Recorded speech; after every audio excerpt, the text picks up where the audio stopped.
Assalamualaikum warahmatullahi wabarakatuh. Perkenalkan, nama saya Anggita Pratami, NIM 19204012 dari Lokal 5B jurusan Tadris Biologi dengan mata kuliah Biologi Konservasi dan dosen pengampu Pak Hendra Lardiman, MPD.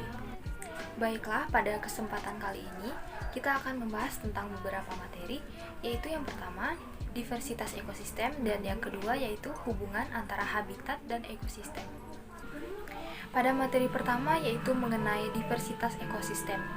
Keanekaragaman ekosistem merupakan variasi bentuk dan jenis bentang alam, daratan maupun perairan, di mana tumbuhan, hewan, dan organisme yang lain saling berinteraksi.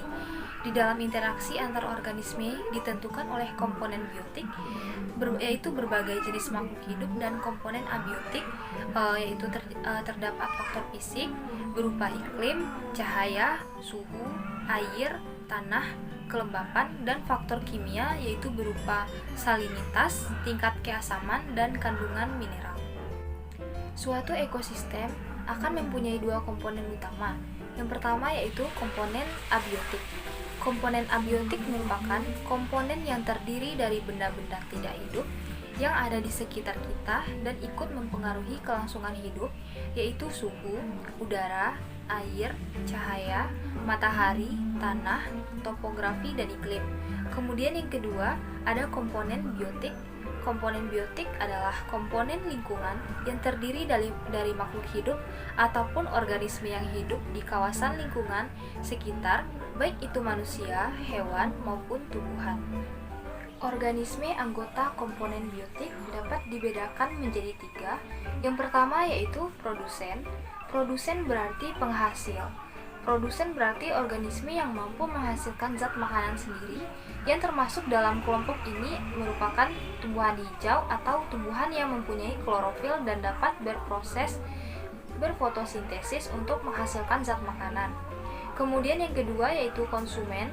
Konsumen ini berarti pemakai, yaitu organisme yang tidak dapat menghasilkan makanannya sendiri, tetapi menggunakan makanan yang dibuat oleh organisme lain.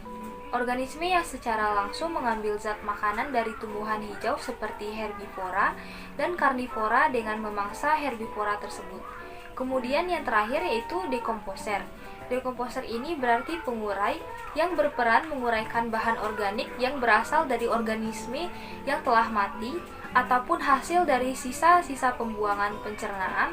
Unsur hara dalam tanah yang telah diserap oleh tumbuhan akan diganti kembali, yaitu dari hasil penguraian organisme pengurai.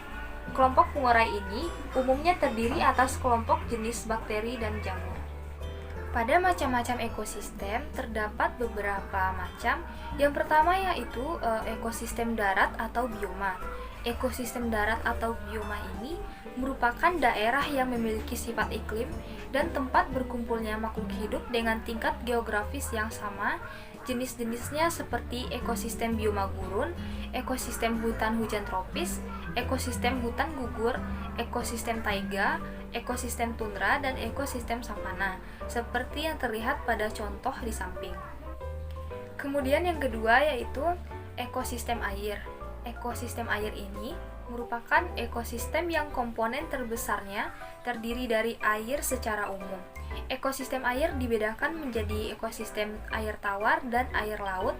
Jenis-jenisnya seperti ekosistem air tawar, ekosistem air laut, ekosistem estuari, ekosistem pantai, ekosistem sungai, ekosistem terumbu karang, dan ekosistem laut dalam, seperti yang terlihat dalam contoh di samping.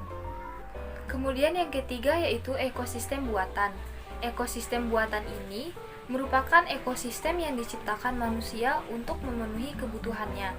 Definisi buatan juga mencakup ekosistem yang terbentuk karena aktivitas atau usaha manusia dalam mengelola atau untuk mengadakan perubahan terhadap lahan.